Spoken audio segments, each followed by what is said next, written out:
position différente, celle des métaphysiciens, disons en gros les platoniciens, qui considèrent que l'infini est une substance en elle-même. Et d'autre part les physiciens, qui considèrent que l'infini doit être cherché parmi les éléments, d'une part, ou au-delà des éléments, ça nous l'avons vu le jeudi matin, c'est la doctrine courante des physiciens grecs, et je ne saurais trop répéter ce que j'ai déjà souvent dit, ne soyez pas dupes de ces éléments, de cette doctrine des éléments. L'essentiel n'est pas de retenir qu'il s'agit de l'eau, de l'air et du feu, ou je ne sais quoi d'autre, mais qu'il s'agit d'une manière d'analyser le réel par éléments. Et eux parlent d'eau, d'air et de feu, enfin le feu, nous verrons que joue un rôle un peu différent. Donc c'est la manière de penser qui est plus importante que, si vous voulez, les éléments pensés eux-mêmes. L'essentiel est d'analyser le réel, au sens propre de ce terme analyser, en parties élémentaires. Tout élément est partie, mais toute partie n'est pas élément. Si je coupe cette table en petits cubes, eh bien ces petits cubes ne sont pas des éléments de la table. Vous êtes bien d'accord? Donc les éléments sont des parties, ça c'est certain, mais les parties ne sont pas toujours des éléments. Les éléments indiquent une certaine simplicité de composition. Les éléments disent principe, pas? Une partie dit peut-être simplicité, pas nécessairement, mais ne dit pas nécessairement principe non plus. Alors, ensuite, il résume, page 97, les quelques raisons pour lesquelles on peut croire à l'infini, et ça, ce n'est pas encore sa position, et je vous ai rappelé la cinquième qui est la plus importante, il le dit d'ailleurs lui-même, c'est à peu près, si vous voulez, en face de la ligne 25 grecque, oui, vous allez en face. Surtout, enfin, la plus forte raison qui crée la difficulté commune à tous, la voici, c'est parce que la représentation ne l'épuise point que le nombre paraît être infini. C'est parce que, si vous voulez, en grec, c'est parce que le nombre n'est pas épuisé pour la pensée, dit-il, que le nombre paraît être infini, apairos. Et alors nous sommes arrivés, page 98, à son programme. Vous avez ça, page 98, 204A3. Je vous avais expliqué ce que représentaient ces chiffres 200, 203, 204, 205. D'abord donc, il faut définir les différentes acceptions de l'infini.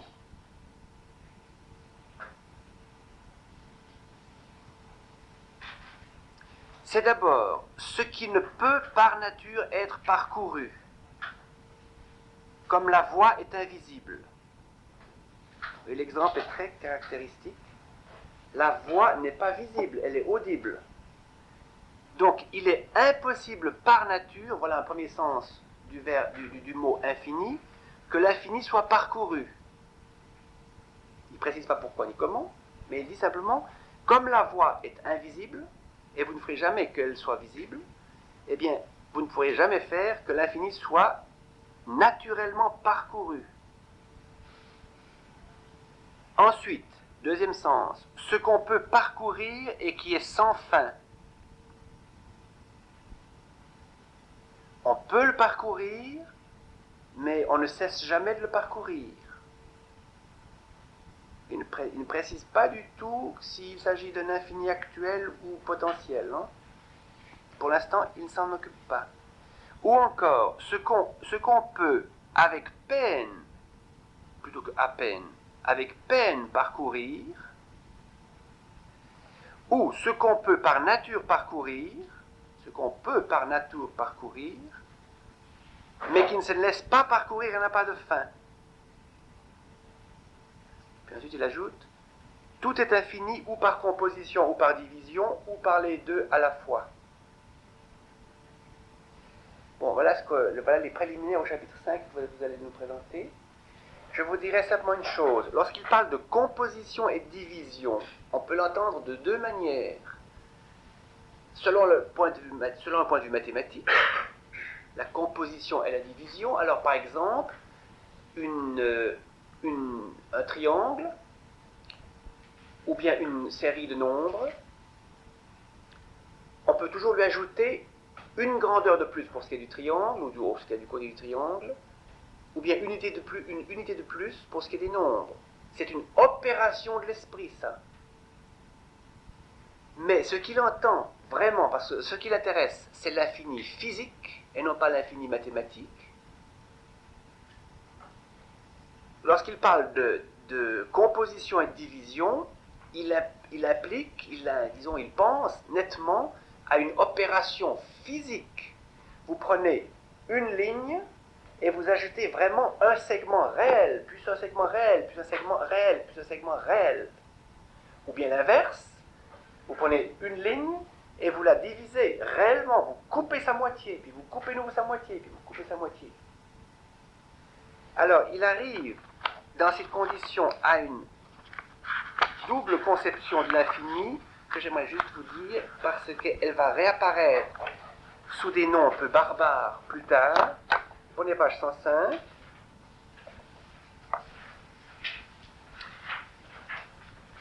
Page 105 tout en bas. 206b 33. L'infini se trouve donc dans le dernier paragraphe. Je vous demande au fond de ne pas trop tenir compte de ces petits sous-titres. Hein. Ils sont à peu près psychédéliques. Hein. Ils sont pas du tout bons.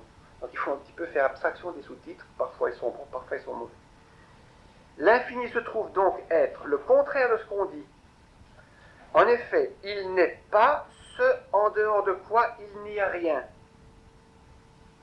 Mais il est ce en dehors de quoi il y a toujours quelque chose.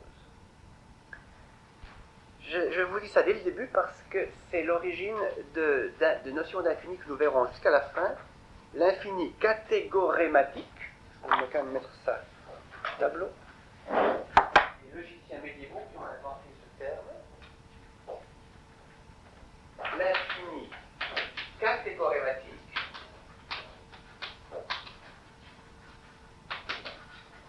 Et puis l'infini syncatégorématique. Alors, le premier infini, c'est le catégorématique. Ce serait, celui-là, il le nie. L'infini n'est pas ce en dehors de quoi il n'y a rien. Les médiévaux diront, l'infini, c'est une grandeur ou une série ou un être tel qu'il ne peut pas y en avoir de plus grand. Oui, il n'y a rien en dehors.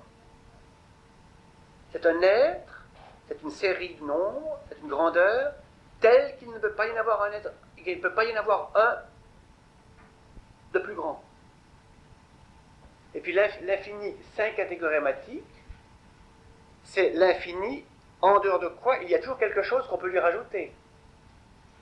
Alors la définition, ce sera l'infini est ce qui est tel qu'on peut toujours lui ajouter quelque chose. Vous voyez, c'est deux manières tout à fait différentes. On pourrait dire en première approximation, le premier, c'est l'infini actuel. Et le second, c'est l'infini potentiel. Mais c'est une première approximation. Et pour le grec, qu'Aristote, il n'y a que le second. Enfin, il y aura quelques nuances encore.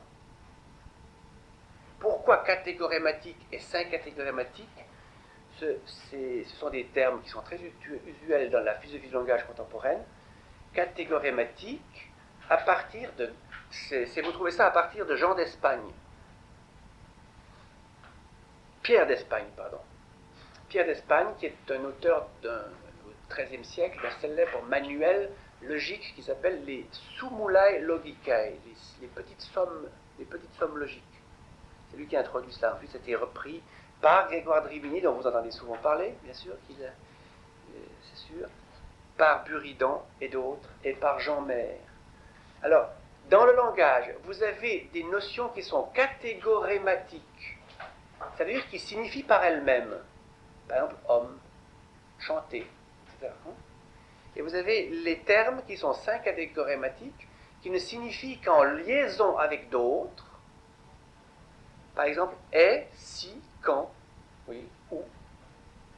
Ça, ce sont des syncatégorèmes, et les autres sont des catégorèmes. Alors on voit bien l'application.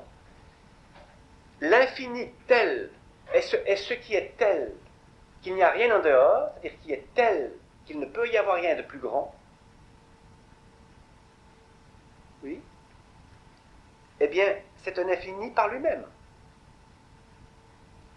C'est pour ça qu'il pourrait être considéré comme un infini actuel. L'infini qui est tel qu'on peut toujours lui ajouter quelque chose. Une chose est dite infinie. Si elle est telle qu'on peut toujours lui ajouter quelque chose, c'est un infini qui est infini par adjonction. Alors, je reviens à ce que je disais tout à l'heure. Tout est infini, page 98. Tout est infini par composition ou par division. Cela peut être considéré soit mathématiquement, soit philosophiquement, et les deux, de manière catégorematique ou syncatégorematique. Mais il s'agit pour Aristote de questions d'infini physique, de traiter de l'infini physique, et la composition et la division, c'est pas seulement une opération de l'esprit, ce serait une manipulation réelle de géomètre, c'est-à-dire de mensureur de terrain. Oui, pas seulement de géomètre à la Euclide. Alors maintenant, dans le chapitre 5, il commence le vif du sujet, c'est-à-dire, il n'y a pas d'infini donné en acte. M. Besançon va nous le présenter. J'ai une question, c'est une note du traducteur ou d'Aristote? Non, tout ce qui est en crochet, ça c'est... Non, c'est du traducteur, et puis tout ce qui est en crochet, puis ce qui est dans ces petits sous-titres, est aussi du traducteur. Alors, il faut un peu en faire abstraction. On a vu hier que, en effet, c'est pas bon. Alors, maintenant, dans le chapitre 6, il va en effet montrer qu'il n'y a pas d'infini en soi, mais que l'infini... Enfin, je vais vous laisser faire. Mais qu'il n'y a qu'un infini par accident. Ça, c'est une chose très importante. Il n'y a pas d'infini en soi. Mais l'infini, c'est toujours un accident de quelque chose. C'est la grandeur qui est infinie. C'est le nombre qui est infini. C'est la matière qui est infinie, etc. Et il faudra attendre jusqu'à Thomas d'Aquin pour que l'infini soit considéré comme un prédicat, comme une qualité divine en elle-même. Avant, on disait de Dieu qu'il est infiniment bon, infiniment juste, infiniment ceci et cela. Thomas d'Aquin est le premier qui dira que l'infini, c'est une qualité propre de Dieu. Eh bien, ça vient d'Aristote, ça. Là, il va montrer, et il a raison du point de vue physique, du point de vue métaphysique, c'est un tout autre problème, on le verra à propos de ces quelques textes de saint Thomas, sur l'infinité divine. Dans le domaine physique, l'infini n'est pas une substance, c'est un accident de quelque chose. Alors à vous, je vous laisse un peu présenter ça si vous voulez dire. Bon, alors c'est important de se rappeler que la phrase que Lumière a mentionnée tout à l'heure, c'est-à-dire que tout est infini par composition, par division. Il va constamment y revenir pour lui essayer de dire. Vous voyez, vous pouvez citer la suite. Donc l'infini existe par attribution. Donc, comme on l'a dit, ce n'est pas lui qui est appelé principe, mais ce à quoi il est attribué. Donc ce dont il est accident. Voilà, ce dont il est accident. L'air ou le père. L'air ou le père. Enfin, maintenant, l'air, c'est celui que nous avons vu, c'était Anaximène, n'est-ce pas? Le père, c'est Platon. Voilà. Ou le père, c'est la dyade. Oui, la dyade des pythagoriciens. Donc il t'arrive une première conclusion. Maintenant, il va focaliser sa recherche. Donc on voit dans le 204 à 34, donc qui est le deuxième paragraphe. Mais peut-être est-ce une question trop générale que de savoir si l'infini est possible dans les choses mathématiques et dans les choses intelligibles, et dans celles qui n'ont aucune grandeur. Donc il nous rappelle encore qu'il va se pencher sur les objets physiques uniquement, et voir si, alors maintenant je lis la suite, pour nous c'est dans les choses sensibles, dans ce qui fait l'objet de notre étude, que nous nous demanderons s'il y a ou non un corps infini quant à l'accroissement.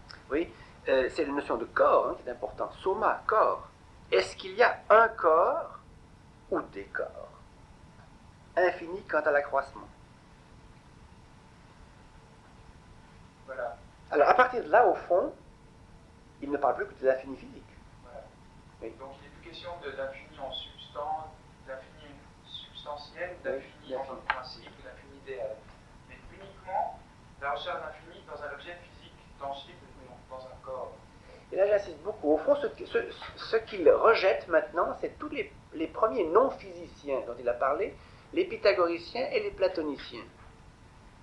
Pour nous, si vous voulez, après 20 siècles de christianisme, la notion d'infini, c'est presque gâteau. Je crois en un seul Dieu infini, etc. Je ne sais pas, moi, la notion d'infini pose apparemment pas de problème. On n'hésite pas à dire que Dieu est infini. Mais un aristotélicien ne dira pas que Dieu est infini. Et pourtant, il pourrait le dire s'il adaptait sa notion d'infini, et saint Thomas d'Aquin l'a fait à sa place. Oui? Parce que lorsque Aristote parle de Dieu, acte sans puissance, oui, oui, la puissance et l'acte sont corrélatifs et font un. La puissance, c'est le pouvoir de devenir. Par lui-même, ce pouvoir de devenir n'est pas fini. Il n'est fini que par l'acte. C'est l'exemple qu'il prend toujours, mais qui est un peu grossier, et il le sait. Il faut qu'un exemple soit grossier et qu'il soit même mauvais, réellement, pour qu'il soit bon pédagogiquement. Alors il prend l'exemple du marbre. Le marbre a la puissance de devenir la statue. Une fois qu'elle est statue, il n'a pas la puissance de devenir une autre statue. Bon, on peut toujours dire, vous avez qu'à faire une statue un peu plus petite. Bon, je veux bien, mais ça c'est jouer sur les mots. Une fois que la puissance est actuée, elle est finie. Et en un certain sens, cette finition, c'est une perfection.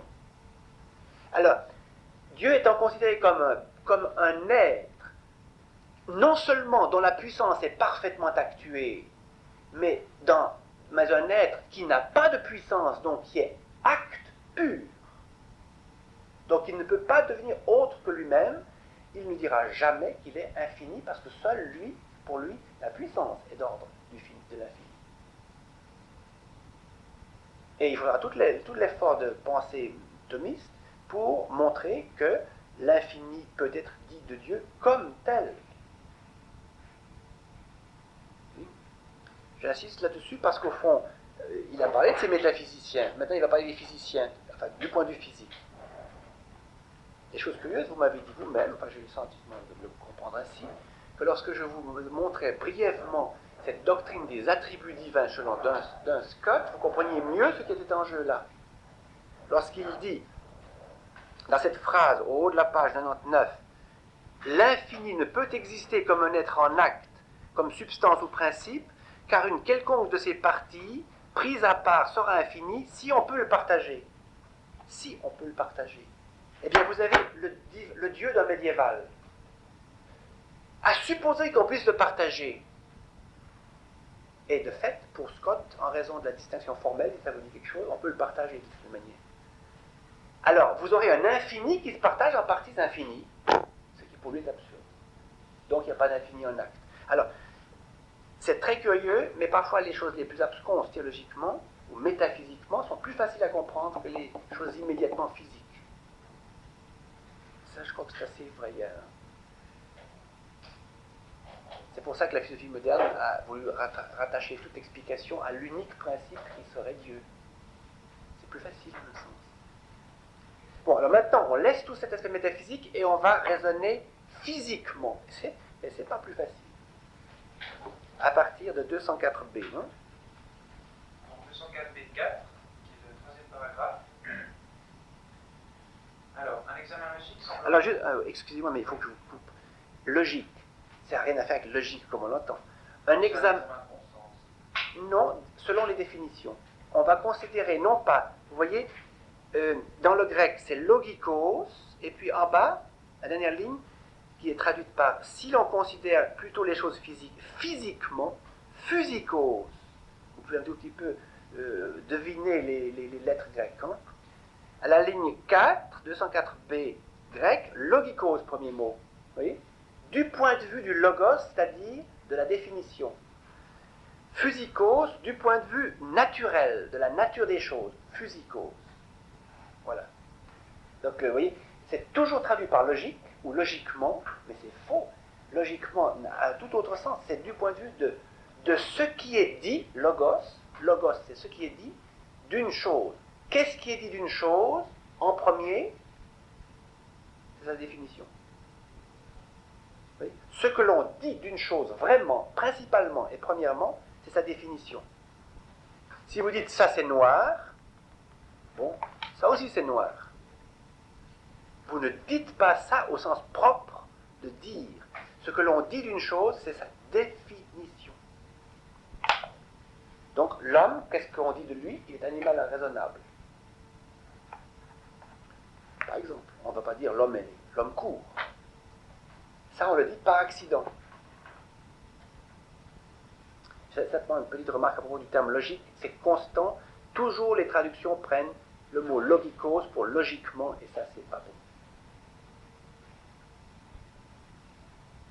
Alors, un examen logique semble prouver qu'il n'y en a pas. D'accord, donc logique, comment bien expliquer.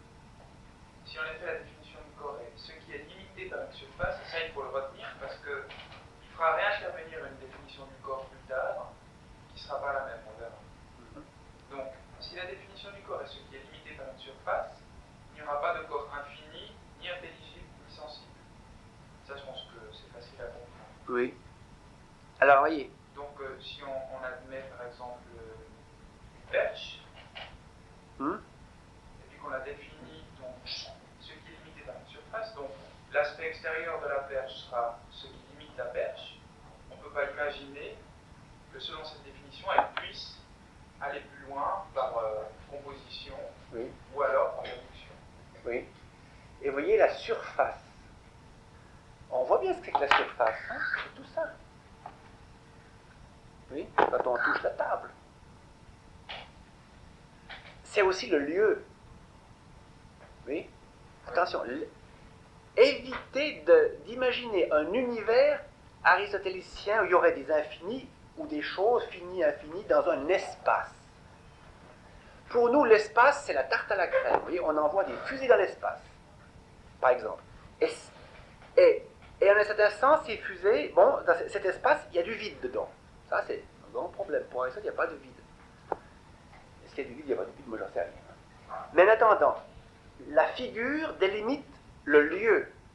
Et notre lieu, c'est la limite de notre corps par rapport aux autres choses. Et c'est pourquoi les choses en principe sont impénétrables pour lui.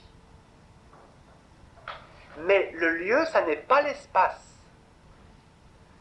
Alors, lui serait aujourd'hui devant la conception cosmologique contemporaine d'un monde en expansion, devant une difficulté assez grande, c'est qu'une surface mobile, oui, ou bien un lieu extensible ou contractible, contractable, mais c'est toujours un lieu. Il ne faut pas imaginer un espace, alors, forcément infini, et d'ailleurs soumis aux règles de la géométrie, oui, aux règles mathématiques de géométrie, dans lesquelles évolueraient des choses. L'espace, ça n'existe pas.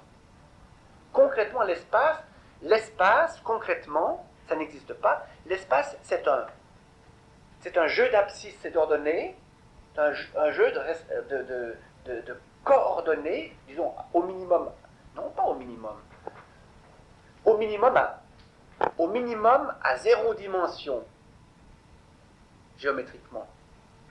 C'est-à-dire, ce serait une géométrie du point. D'ailleurs, il le dira plus tard, le lieu est contenu dans le corps. Le lieu, oui. C'est une que qualité réelle du corps. Voilà, c'est une qualité, c'est un élément qui appartient au corps. C'est pas un élément, ça serait c'est disons une détermination du corps. On verra plus tard. Mais l'espace est une notion, à mon avis, géométrique. Ça ne peut être que géométrique. C'est donc une notion idéale, conçue comme paramètre. Alors, vous avez des paramètres à 1 dimension, à 2 dimensions, à 3 dimensions, à n dimensions. Et nous avons gardé de préférence celle à combien de dimensions? À 3, qui est la géométrie euclidienne. On peut très bien faire une géométrie plane, ou bien une géométrie.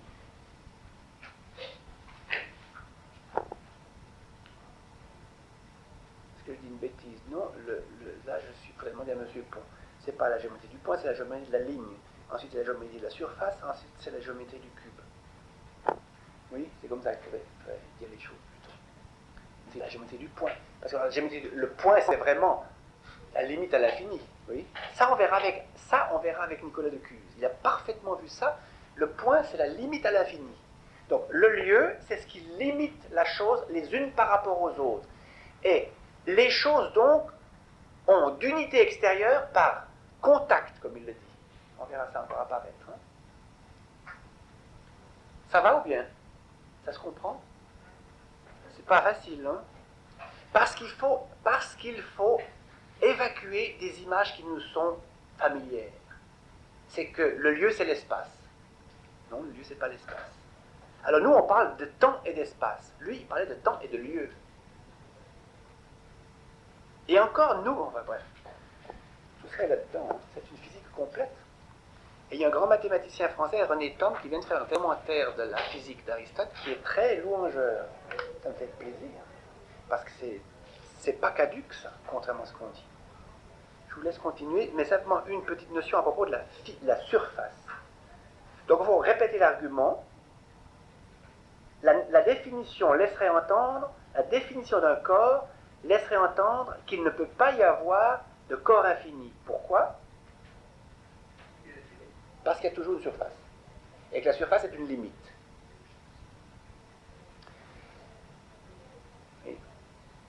Mais quid si la limite est extensible?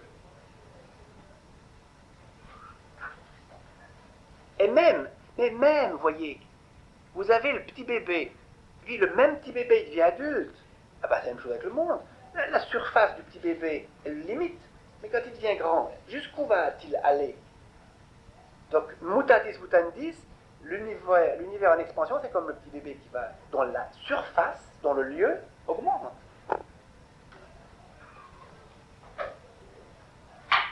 Donc dans la suite, donc il fait un bref retour en arrière concernant le nombre. Là, je pense qu'on va nous voir des preuves de traduction. Maintenant, le nombre ne sera pas infini en tant que séparé abstraitement. Donc abstraitement, je ne sais pas comment il le voit en grec. Bah, il n'y est pas en grec, hein. En tant que séparé, simplement. En tant que séparé, simplement. Et donc moi, j'imagine un nombre, donc est-ce qu'il veut dire par là qu'on pourrait, par exemple, nombrer 8 objets, par exemple? Oui. Hein, c'est ça. Oui, c'est ça. Donc, 8 objets positionnés. Oui, il le dit après. Or, le nombre est ce qui a nombre est nombrable. Donc, admettons 8 bouts de bois. Oui. Si donc le nombrable peut être en fait compté, alors l'infini pourrait être parcouru. Oui. Ça, c'est bon sens. C'est du bon sens, oui, mais c'est assez fort. Ouais. Donc, l'infini peut être bon. Si le nombrable, enfin, donc, il se détache chaque fois d'une entité mentale. Hein. Oui. C'est une entité mentale idéale. Idéal. C'est pas tout à fait la même chose. Vous voyez? Parce que mental, si vous vous rappelez, c'est la colonne de gauche d'hier, et puis l'idéal, c'est la colonne du milieu. Hein. C'est l'allusion à un autre séminaire. Oui. Voilà. Bon, alors maintenant, il va s'engager dans la démonstration Dans les choses physiques. de physique. N'est-ce pas? Donc, première affirmation, l'infini ne peut être ni composé ni simple. Mais je vous demanderai, à partir de maintenant, est-ce que c'est pour ou contre? Un argument pour ou contre? Bah, maintenant, il va essayer. Dans le petit paragraphe raison logique, là, il dit un examen de la définition laisserait entendre qu'il n'y a pas de corps infini.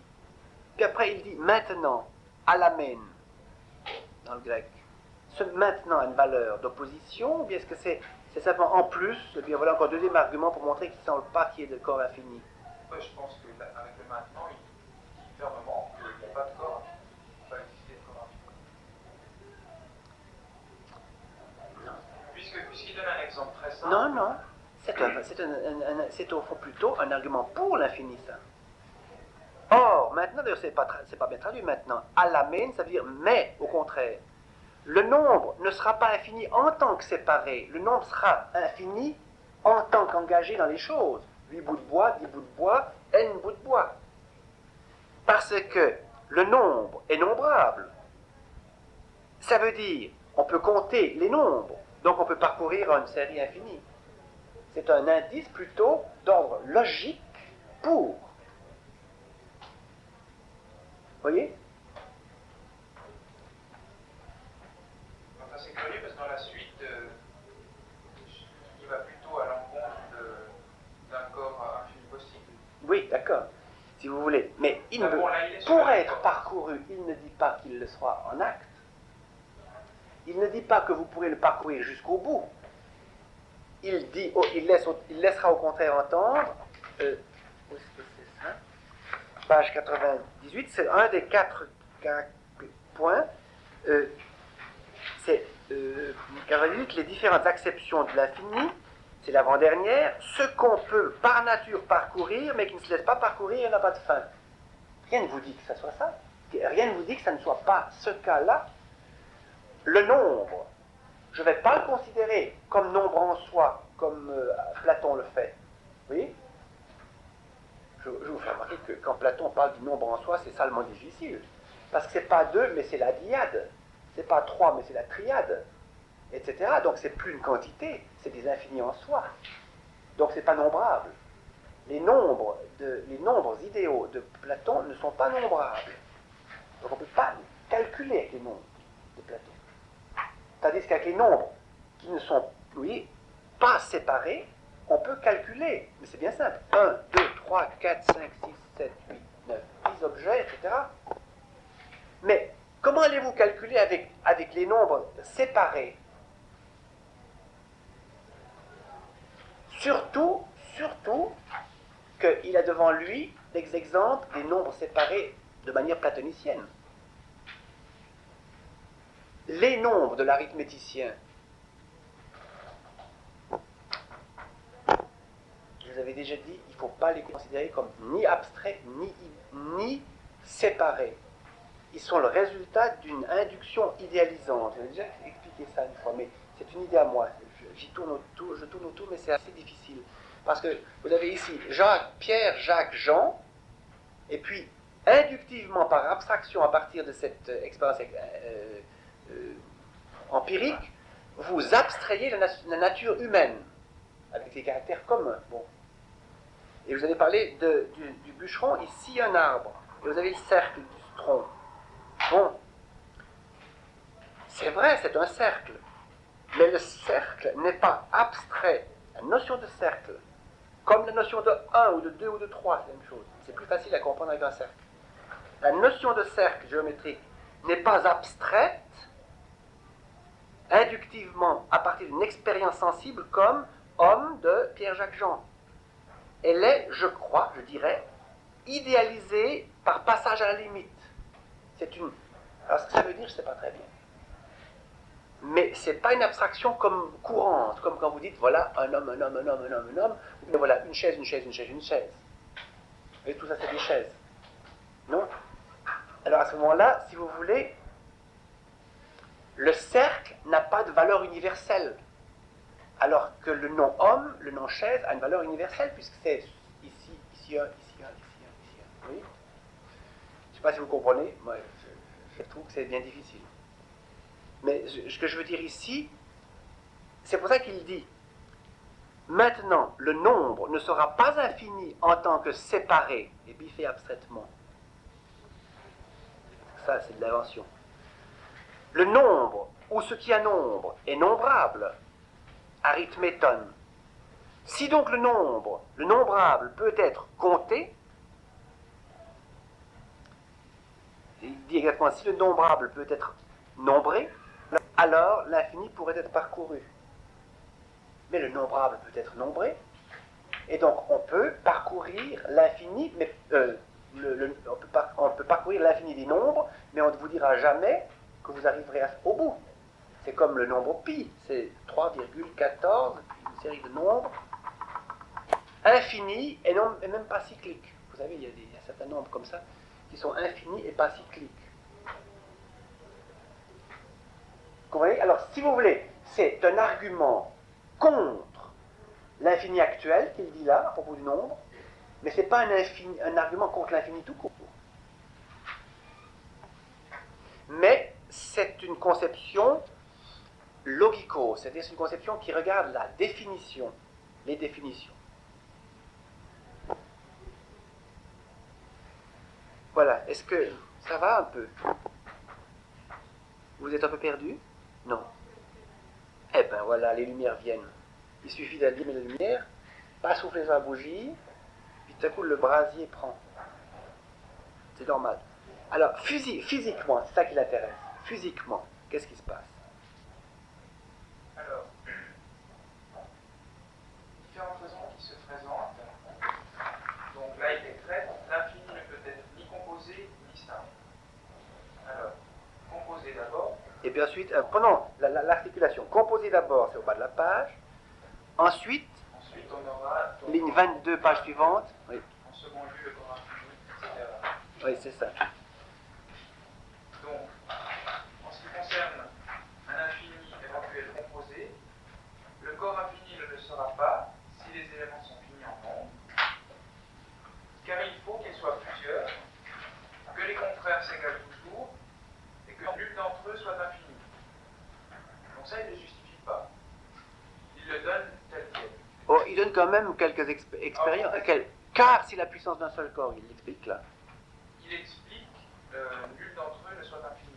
Mais le reste, il ne donne pas d'explication. Non, je ne suis pas d'accord avec vous. Ensuite, il prend le cas. Car si la puissance d'un seul corps est dépassée, là, il prend le cas d'un seul élément qui serait infini parmi tous les autres qui seraient finis. Et puis à partir de un peu plus loin, d'autre part, il est toujours dans le même paragraphe. Il est impossible que chacun soit infini. Et voyez ce qu'il dit. Et les contraires, Alors, on va le lire. Hein. on va les voir dans l'ordre. Composé d'abord, le corps infini ne le sera pas. Donc l'infini ne sera pas composé. Réfléchissez à ça d'abord. Bon. Donc il n'a pas de partie. Hein. Et on vient de le voir tout à l'heure du point de vue métaphysique. Un infini ne peut pas avoir de partie. Donc ça signifie qu'un infini, un élément infini exclut toute composition avec des éléments finis.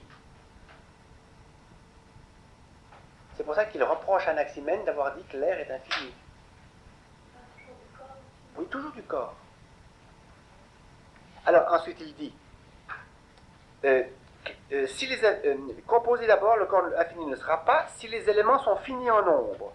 Si les éléments sont finis en nombre, s'il y en a 4 par exemple, comme on a vu, eh bien le corps infini, composé ne saurait être infini. Si les éléments sont infinis en nombre, c'est le cas de qui ça, en Antiquité? Démocrite, donc les atomistes. Alors ceux-là, alors si les corps sont infinis en nombre, les éléments sont infinis en nombre, alors il y a peut-être possibilité d'un infini. Mais Aristote critique Démocrite en disant impossible de trouver un atome. Tout est indivisible à l'infini. Donc les atomes, ça n'existe pas. Car il faut qu'ils soient plusieurs. Il faut que les contraires s'égalent toujours. C'est-à-dire qu'il n'y en ait jamais un qui l'emporte sur l'autre. Oui, c'est pas montré. Oui, n'est-ce pas? Il ne faut pas qu'un des contraires, le chaud, le froid, l'emporte.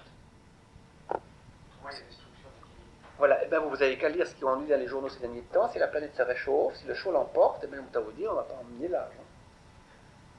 Il faut qu'il y ait du chaud et du froid, disons. Les Grecs ne s'embarrassaient pas de mesures, ils ne pouvaient pas les faire. Mais il faut du chaud et du froid, du dur et du mou, du sec et de l'humide. Donc en fait, ça va faire que nul d'entre eux ne soit infini et que les contraires s'égalent. Alors, si les contraires s'égalent, ou plutôt sont en équilibre, disons, alors il n'y a pas d'infini. Donc en fait, c'est dire deux fois, peut-être pas deux fois la même chose, mais expliciter Deux aspects du même phénomène. Donc on va voir là, dans ce qui suit. Et il faut que nul d'entre eux ne soit infini. Et il explique pourquoi. Alors voilà, car si la puissance d'un seul corps est passée par celle d'un autre, une quantité quelconque. Exemple, si le feu est limité et l'air infini, quel que soit l'excès de puissance du feu sur l'air à quantité égale, pourvu que cet excès reste nombrable, cependant on comprend que malgré tout l'infini dépasse et détruit ce fini. Oui. L'infini ne tolère pas le fini à côté de lui. L'infini exclut le fini.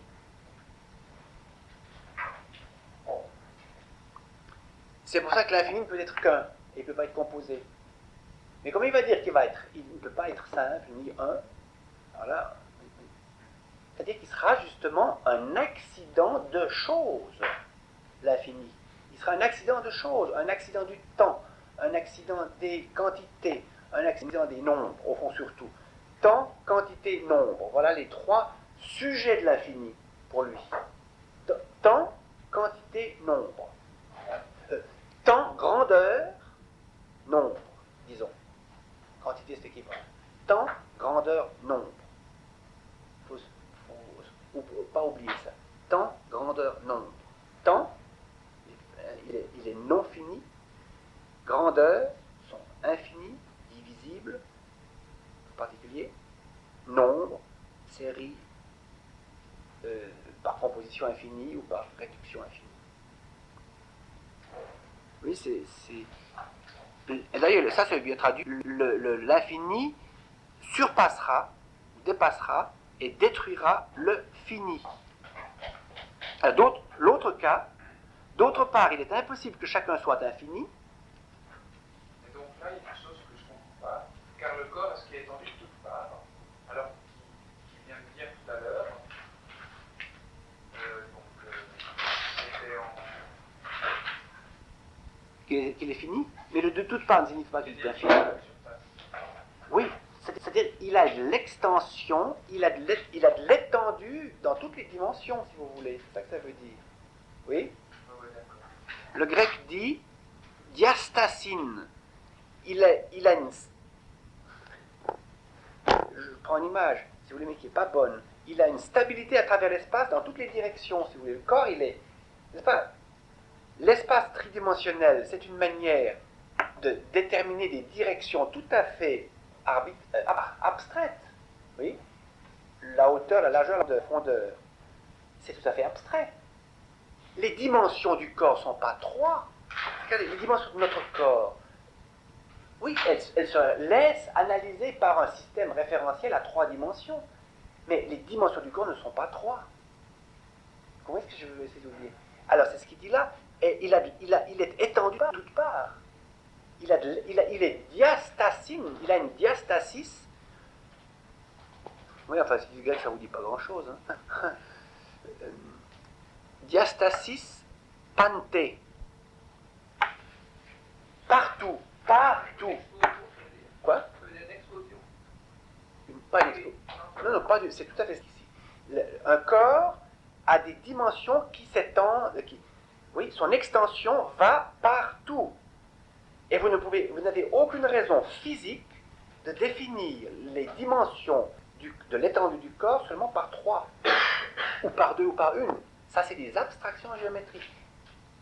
Or, vous savez, l'idée des dimensions, des 3 dimensions géométriques d'Euclide, elle est tellement habituelle.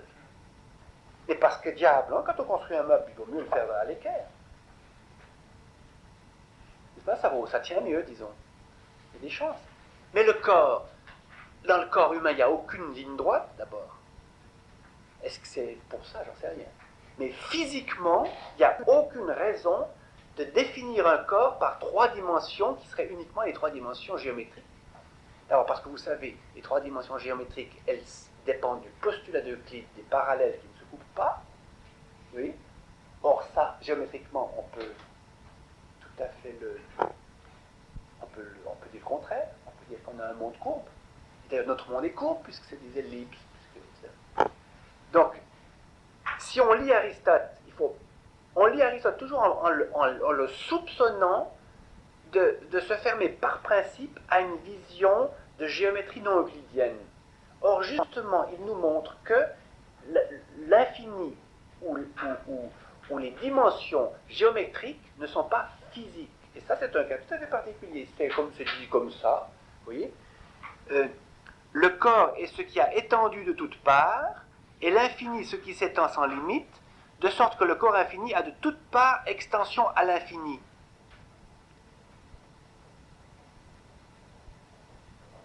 Oui, à l'infini. Je vous ai donné la bibliographie. Hein. Allez voir le Duhem. Madame Péchy doit les avoir mis sur la bibliothèque. Pas encore. Il faut lire le premier sur Aristote, il y a un tout petit chapitre excellent sur l'infini, et puis le livre 7, Moyen-Âge. Bon, vous comprenez un petit peu comment il faut... Comment faut l'articulation, donc on voit tout en haut que nul d'entre eux ne soit infini, et donc en bas la raison, car le corps est ce qui est en toute part, et l'infini ce qui s'étend sans limite, de sorte que le corps infini a toute part extension à l'infini.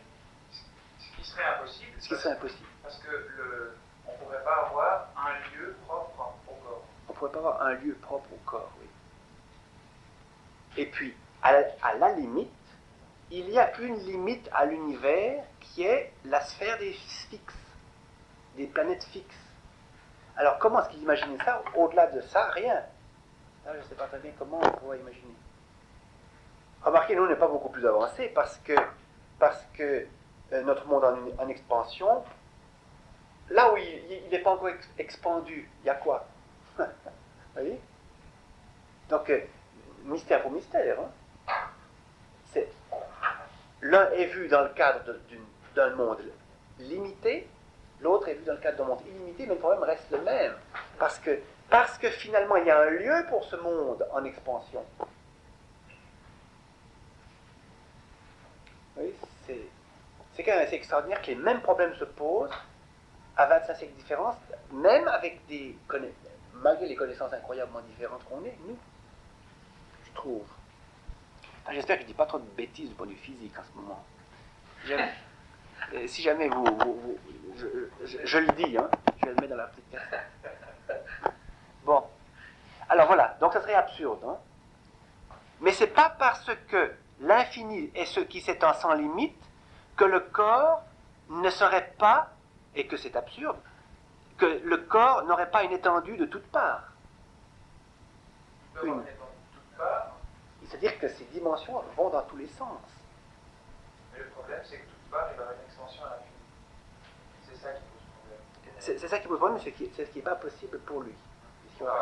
En tout cas, dans le sens de l'expansion, dans le sens de la division, il dira que tout corps peut être divisible à l'infini, mais en puissance, pas en acte. Ça reviendra encore. Hein. Donc, on vient de voir les corps composés.